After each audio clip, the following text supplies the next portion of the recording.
உங்களால என்ன பண்ண முடியும் அப்படிங்கிறதுக்கும் நீங்க என்ன பண்ணிட்டு இருக்கீங்க அப்படிங்கிறதுக்குமான தின் லைன் இருக்குல்ல, அதுதான் உங்களது வாழ்க்கையின் வெற்றியை நிர்ணயிக்கக்கூடியதாக இருக்கும். உங்களது வாழ்க்கையின் தரத்தை நிர்ணயிக்கக்கூடியதாக இருக்கும் நம்மளே. அப்ப நீங்க புரிஞ்சுக்க வேண்டியது என்ன? உங்களது திறமையை நீங்கள் புரிந்து கொள்ள வேண்டும். என்னால இந்த விஷயத்த பண்ண முடியும் அப்படின்னு நீங்க நம்பினீங்கன்னா நீங்க பண்ணிடுவீங்க. அதை விட்டுட்டு ஐயோ அவங்கெல்லாம் சொல்றாங்க இவங்கெல்லாம் சொல்றாங்க, எனக்கே என் மேல ஒரு டவுட் இருக்கு, செல்ஃப் டவுட் இருக்கு அப்படின்னு சொன்னீங்கன்னா கண்டிப்பா உங்களால உங்களோட வாழ்க்கையை மேம்பாடு அடைய செய்யவே முடியாது. நீங்க என்ன பண்ணிட்டு இருக்கீங்க?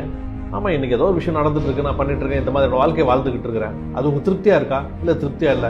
அப்ப உங்களால என்ன செய்ய முடியும்னு யோசிங்க.